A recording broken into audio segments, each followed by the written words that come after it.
Oke teman-teman, ini pohon tetap kita akan proses. Teman-teman bisa ikuti terus bagaimana prosesnya untuk bersama-sama belajar. Karena istilah kita nggak ada orang pintar dan tidak ada orang bodoh di bonsai, semua belajar.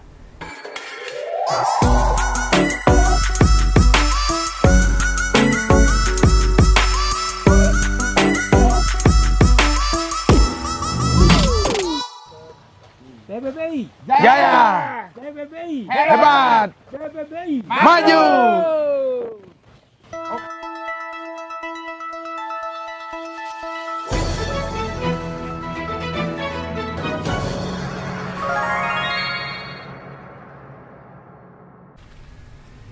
Halo sobat bonsai, jumpa lagi dengan saya Made Suka di channel YouTube Suka-Suka Bali Bonsai. Apa kabar sahabat?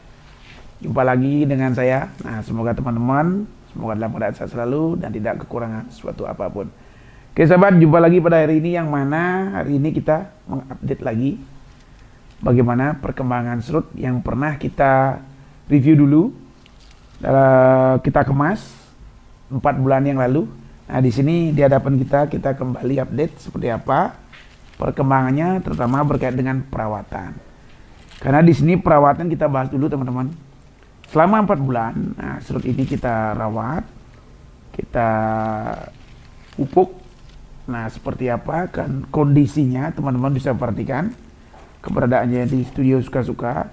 Pohon kondisi subur, teman-teman bisa perhatikan daunnya. Nah, ini tumbuh. Dan ini sengaja kita memang belum melakukan pemangkasan. Jadi nanti kita bahas seperti apa, kenapa kita nggak potong dulu, kenapa kita kemarin belum buka kawat, kenapa baru 4 bulan kita review kembali, karena berkaitan dengan kesehatan pohon. Nah, di sini yang jelas kita itu mengemas atau mendesain sebuah bonsai dari pohon serut ya. Nah, ini harapan kita bonsai ini akan menjadi pohon yang bagus, minimal cantik, enak dipandang. Kenapa kita lakukan pengelosan gitu loh. Nah, di sini keberadaannya kita los dalam sebuah pot kecil. Apakah mampu kita mengemasnya, atau apakah bisa mendapatkan hasil yang maksimal berkaitan dengan besar cabang, anak cabang, ranting dan selanjutnya. Nah, ini contohnya teman-teman. Nah, di sini kita berkaitan dengan perawatan tetap kita lakukan rutin. Nah, berkaitan juga dengan insek, karena ini termasuk rawan juga dengan hama teman-teman, terutama kutu putih. Nah, di sini pun ada keberadaannya, kutu putih ada. Nah, di sini mungkin kita akan lakukan pruning ya, bukan pruning, tapi yang jelas teman-teman, pengalaman kami itu untuk insek kita pakai kaliandra. Jadi rutin kita lakukan sebulan sekali ataupun 1,5 bulan sekali, tergantung kondisi pohon. Itu insek saya pakai di Suka-Suka terkait dengan perawatan pohon serut. Nah, berkait dengan pupuk tetap kita menggunakan Pekastar dan rendaman kotoran kambing dan biojos. Oke teman-teman, silahkan memilih, bebas memilih yang mana. Silakan, yang jelas kondisi pohon stabil, kondisi subur. Karena memang harapan kita pohon subur, jadi perkembangan cabangnya maksimal, harapan kita anak cabang maksimal. Nah, sini kita belum masuk ranting, cucu ranting, belum. Nah, sini fokus kita membuat cabang, anak cabang. Nah, pemecahan untuk ranting juga ada kita lakukan, tapi belum maksimal. Jadi fokus ke cabang dan anak cabang dulu teman-teman. Itu berkaitan dengan perawatan. Untuk media tetap teman-teman menggunakan pasir malang. Rutin untuk ganti media dilakukan 6 bulan sekali. Karena di pot kecil ini sangat riskan ya, jadi akar tuh gampang penuh, rutin dilakukan. Atau teman-teman yang pemula, untuk perawatan untuk ganti media, nggak usah full pun nggak masalah. Jadi dikocor pakai air yang agak deras dengan air biasa yang agak kenceng ya, biar akar-akar serabut yang keluar mulai dari banyak bisa keluar tanpa harus mengangkat pohon. Kalau teman-teman takut risiko pohonnya harus ngedrop atau yang lain, nah bisa dilakukan seperti itu. Yang untuk media tetap pasir malang teman-teman, kotoran kambing dikit. Nah, itu seperti untuk perawatan untuk teman-teman pohon serut kondisinya seperti ini. Nah, kita kembali ke 2. Nah, kita dengan kondisi seperti ini pohon, kita harus melakukan pruning. Kenapa dilakukan pruning, teman-teman? Jadi pertama, fungsinya kita lakukan pruning di sini untuk pohon serut, menghindari matinya ranting atau anak ranting ya, yang kita akan butuhkan. Karena di sini terlalu padat. Kalau daun terlalu padat, otomatis ranting-ranting kita butuhkan yang kecil-kecil nanti gampang mati. Biasanya karena tutup pencahayaan tidak dapat. Jadi ya perlu teman-teman waspada itu. Jadi kita akan lakukan pruning dulu untuk nanti lihat cek kawatnya seperti apa, nanti kita bahas. Oke, kita mulai pruning dulu seperti apa. Teman-teman ikuti terus. Seperti apa prakteknya? Yuk kita kerjakan. Ya teman-teman, kita mulai melakukan pruning, pemotongan atau pengurangan daun. Nah, di sini kita pangkas daun-daunnya. Di samping juga kita ngecek biar kelihatan apa kutu putih ada yang nempel atau tidak di pohon atau bonsai kesayangan kita. Biasanya pohon serut dominannya dicari oleh kutu putih. Kadang-kadang teman-teman adik-adik juga kadang-kadang kan tidak tahu yang mana ada kutu putih, terutama adik-adik pemula. Kalau yang senior sih atau yang sudah pengalaman pasti tahu. Nah, perlu kami jelaskan juga penanganannya seperti apa. Dan terus untuk pohon serut khususnya adik-adik yang punya pohon serut, cara perawatan yang bagus tuh seperti apa. Nah, kita praktekkan sekarang. Jadi teman-teman kalau udah lebat begini bisa lakukan pruning ya. 3 bulan sekali atau 2 bulan sekali bisa. Pruning aja. Tujuannya ini untuk mendapat pencahayaan maksimal untuk perkembangbiakan atau pembesaran cabang anak cabang. Oke, kita lakukan terus. Ya, bagian atas tidak ada penyakit. Kita dapatkan di daun-daun.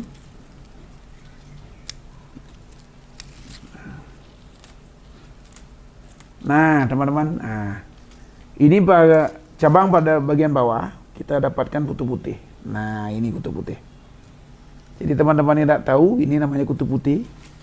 Kalau kita korek, nih lengket ini teman-teman. Nah, dia lengketnya di bawah daun ya. Ini termasuk di batang ini ada kena ini penang. Nah, kalau kita kupas nih, nah ini induknya lagi, cabang nih kan cari lagi. Coba kita cek keberadaannya. Nah, ini kutu putih.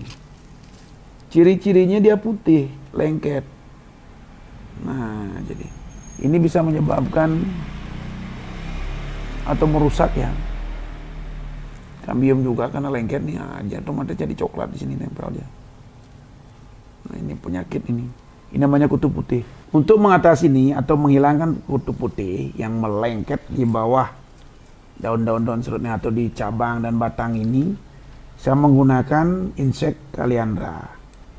Nah, untuk penggunaannya atau pemakaiannya, teman-teman menggunakan air tawar 2 liter air ya, 2 liter air bisa dicampur setengah tutup botol boleh, atau 3/4 botol tutup botol boleh. Nah, ini tergantung kondisi pohon juga. Kalau parah, kalau ini nggak begitu, nah ini mungkin terselip di bawah, nggak sempat kena full semprotan inseknya. Nah ini, tapi yang lain bersih teman-teman. Nah, ini solusinya teman. Saya cukup pakai kaliandra, sementara insek yang lain tidak saya pakai. Nah, kondisi pohon tetap stabil. Nah, di samping itu perlu dilakukan pruning seperti ini. Jadi teman-teman, kalau pruning seperti ini otomatis kan kutu putih jatuh dia, tidak bisa lengket di daun. Nah, kita bisa gampang kontrol juga pada bagian batang-batangnya disemprot. Contoh kecilnya seperti ini. Nah, lengket di daun ya. Kita bisa lakukan pruning ini. Nah, teman-teman juga bertanya di sini, kalau di pruning full, apakah pohon dimaksud tidak mati? Tidak teman-teman. Jadi khusus pohon serut dia awet dan kuat. Ya, semakin rutin, sering ya kita lakukan pruning untuk jaga kesehatannya bisa. Tapi tetap dikasih jeda waktu 2 bulan ya. Kita lakukan pruning.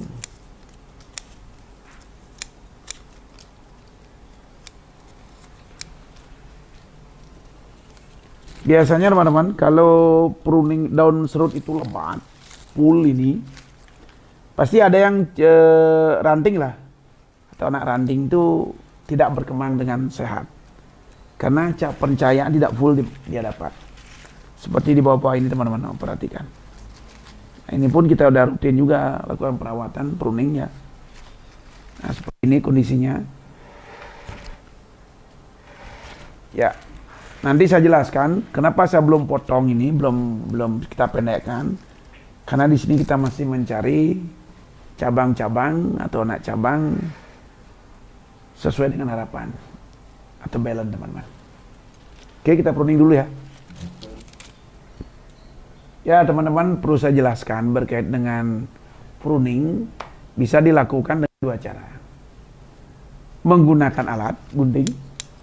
Contohnya, bisa perhatikan kita memangkas daun-daun yang ada. Ini menggunakan alat ya gunting. Nah, seperti ini. Nah, ini teman-teman. Bisa menggunakan tangan, jadi dicabutin ya. Ya, dicabutin seperti ini.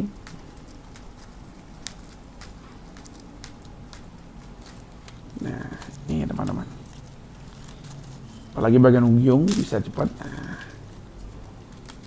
tetap menjaga tunas-tunas, jangan sampai juga putus.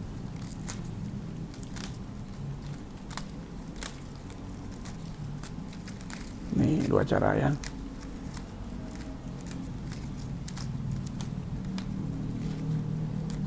Tuh, tergantung enaknya teman-teman seperti apa cara pruningnya. Silakan pilih sendiri enaknya.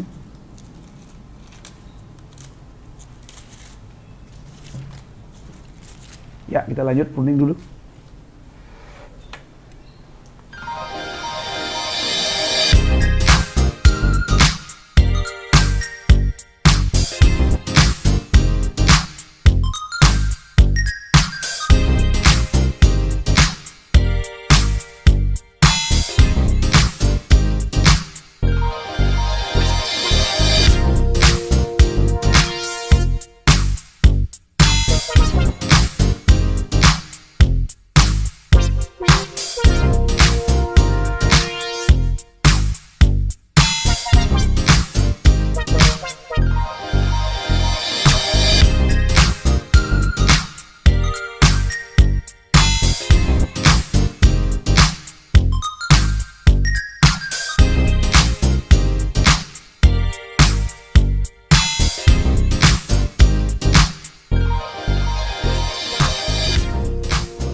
Ya teman-teman, kita sudah melakukan pruning total. Jadi teman-teman bisa perhatikan seperti apa kondisinya dalam kondisi tanpa daun di pruning, habis pruning.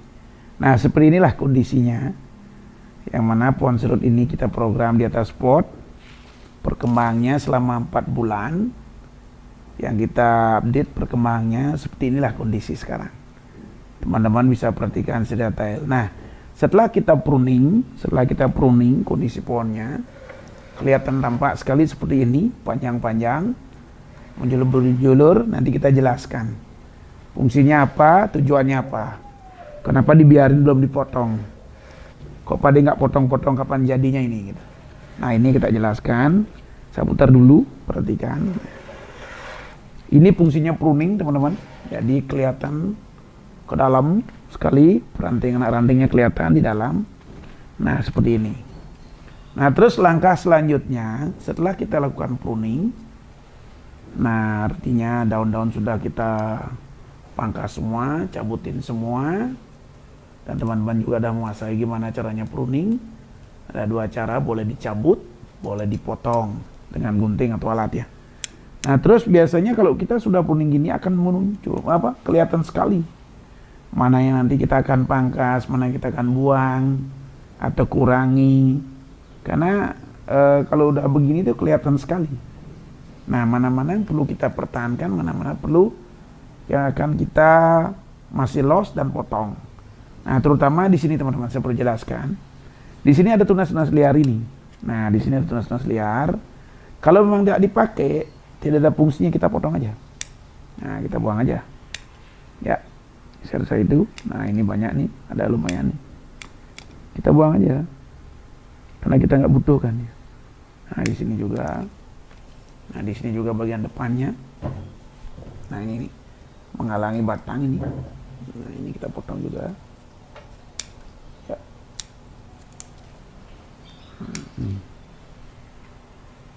Menghalangi batang induknya. Nah, di sini ada pendek. Nah, kemungkinan kita pakai, pertahankan dulu. Termasuk juga yang ini. Nah, soalnya kan awalnya dulu kan tidak ada ini, karena kalau kita, kenapa kita pakai ini?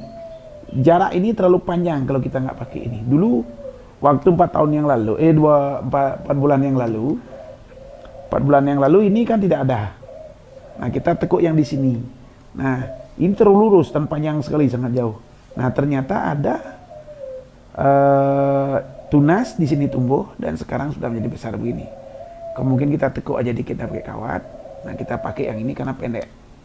Jadi tidak terlalu panjang. Jadi selalu teman-teman perhatikan berapa senti saya dari induk atau dari batang ke sini. Nah, tergantung besar kecil pohon teman-teman. Bisa 6 cm, 7 cm, 8 cm terserah. Yang jelas ke ujung ini tambah pendek. Jadi ke ujung-ujung tambah pendek.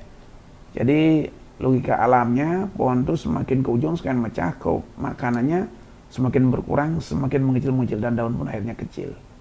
Nah, itu kita lihat perkembangannya, terus kita pilih-pilih juga yang nggak perlu kita buang. Nah, oke. Ya, ini seperti kondisi sekarang ini. Nah, selanjutnya kita bahas kawat. Nah, fungsi kawat sudah pernah saya jelaskan, sampaikan teman-teman, untuk mengarahkan ya. Mengarahkan cabang anak cabang sesuai dengan harapan kita, membuat tekukan-tekukan atau yang lain ya, yang sepanjang untuk membuat pohon itu jadi indah ke depannya. Jadi disimbolkan sebagai alat bantu saja, bukan pakai alat seterusnya teman-teman.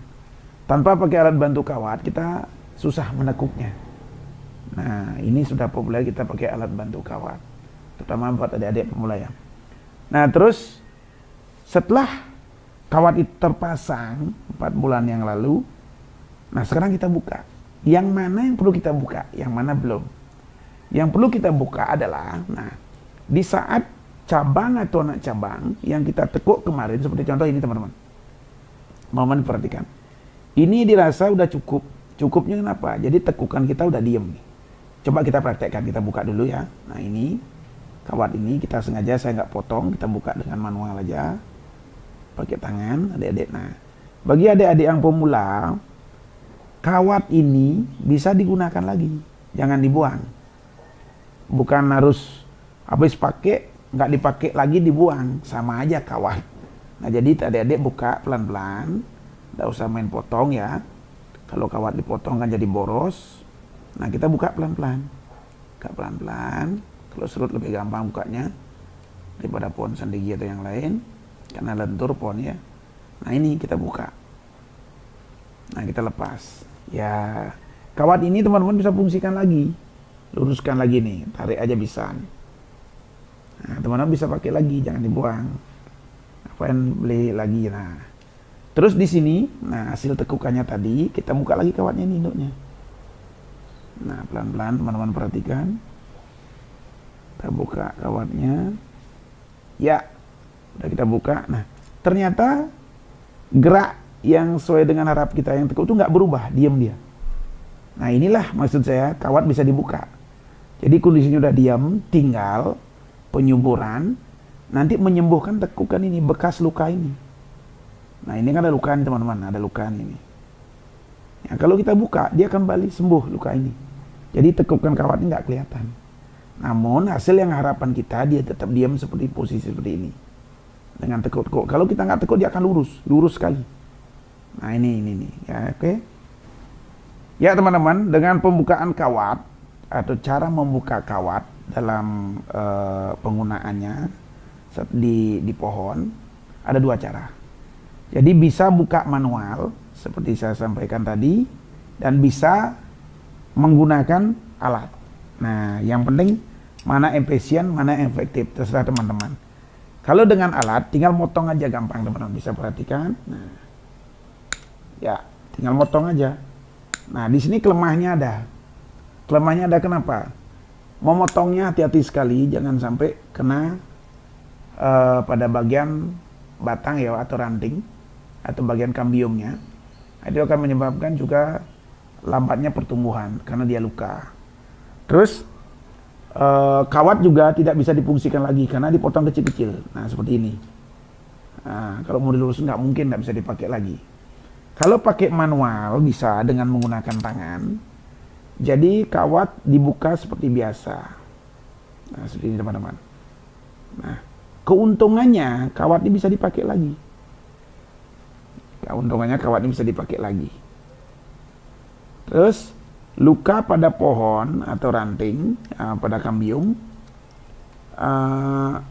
lebih minim ya, lebih terhindar ya, karena kita pakai manual tangan. Nanti bisa diluruskan lagi, kita pakai lagi. Saya rasa itu dua cara, yang mana lebih efektif, teman-teman bisa pakai. Silakan praktekkan langsung, pertama buat adik-adik pemula, yang efisien, yang untung jelas dipakai ya. Oke, kita lakukan. Buka semuanya.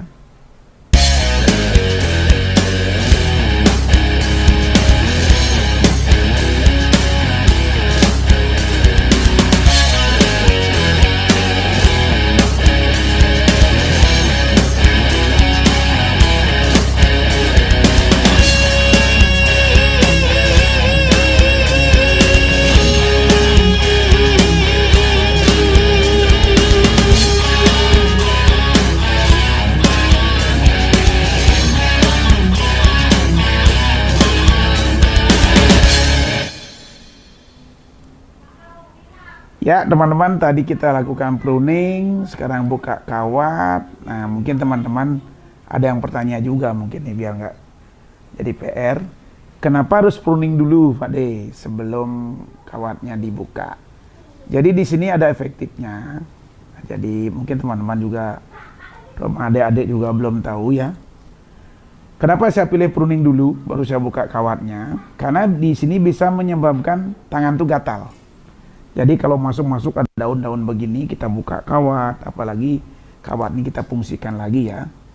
Nah, di sini kita akan tidak memotong menggunakan alat, namun kita membukanya dengan tangan. Dengan tangan seperti ini, kita buka, menghindari tangan itu gatal. Ya, menghindari tangan gatal, mungkin teman-teman bisa praktekkan. Buka kawat tanpa pruning dengan buka kawat, habis itu pruning. Coba dimasukkan tangan-tangan, kira-kira gatal nggak? Kalau saya gatal, nggak tahu ya, mungkin sulit saya berbeda atau sensitif, kurang tahu. Yang jelas itu kita alami, kita sampaikan buat teman-teman ya. Nah, seperti ini contohnya teman-teman. Ya, nah ini kita gundul aja total habis. Itu kalau pruning ya, atau mau buka kawat. Semoga bermanfaat. Yuk kita kerjakan terus.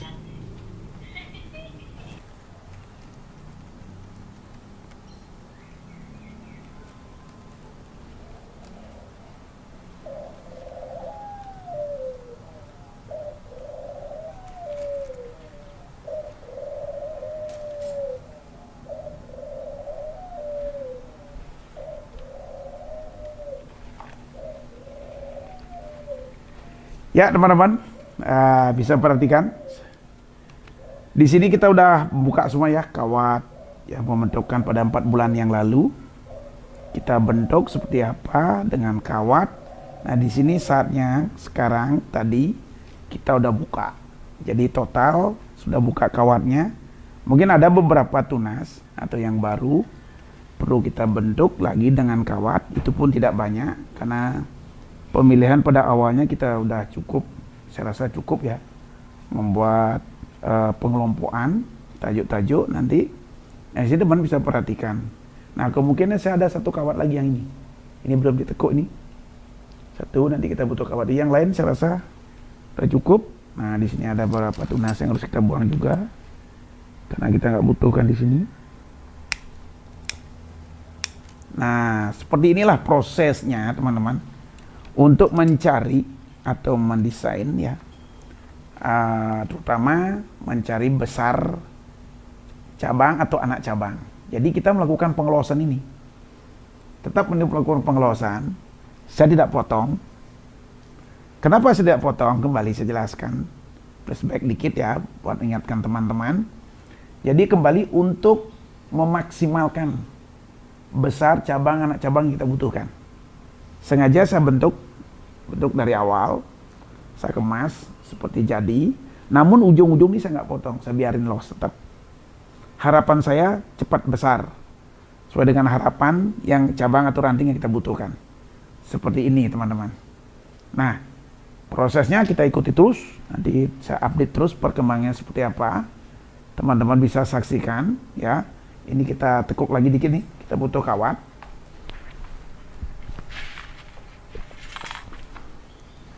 Jadi kawat yang tadi teman-teman, saya nggak pakai kawat baru sengaja. Teman-teman biar menghemat, terutama adik-adik. Nah ini saya luruskan bisa. Ya, kita luruskan dengan tangan aja sedikit. Nah, buat menghemat ya, adik-adik terutama yang kesusahan di pedalaman atau di mana mencari kawat, jangan dipotong, kita pakai lagi. Nah, seperti ini, saya fungsikan lagi kawat tadi. Saya fungsikan tadi untuk menekuk yang satu ini. Ya, jadi kita kaitkan dulu seperti biasa.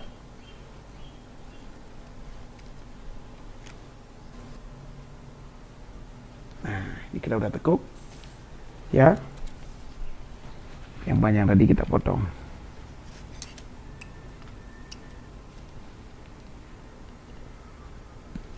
ya, bisa difungsikan lagi.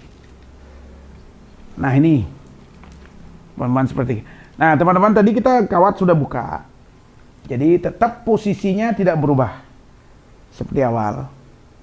Karena apa? Kawat itu benar-benar berfungsi untuk mengarahkan dia udah maksimal. Jadi dia tidak berubah lagi ya. Nah kemungkinan untuk proses kedepannya selanjutnya untuk menjadikan, kita masih butuh pembesaran lagi. Kita biarkan dulu panjang. Kalaupun nanti dalam proses itu ada perubahan-perubahan dikit, nanti kita arahkan kembali dengan kawat. Nah untuk membentuk atau mengarahkan ya ranting anak ranting ke depannya. Seperti contoh-contoh seperti ini. Ya. Nah ini belum terarah benar. Jadi kita akan membuat tajuk-tajuk ya. Nah ini udah kita lakukan teman-teman. Bisa praktekkan sendiri ya di rumah dengan one surutnya. Ini ya berapa daun masih ada nih buat tangan gatal juga. Kita habiskan dulu. Jangan lupa tetap dengan prosesnya untuk pemupukan harus rutin dilakukan pemupukan. Oke teman-teman. Ini pohon tetap kita akan proses. Teman-teman bisa ikuti terus bagaimana prosesnya untuk bersama-sama belajar. Karena istilah kita nggak ada orang pintar dan tidak ada orang bodoh di bonsai. Semua belajar. Yang penting kemauan proses mau belajar. Ada kemauan pasti bisa. Tetap kita praktek-praktek terus. Tanpa praktek kita akan tak pernah bisa. Saya rasa itu teman-teman. Semoga bermanfaat. Salam, semangat, suka-suka dari suka-suka. Semangat selalu.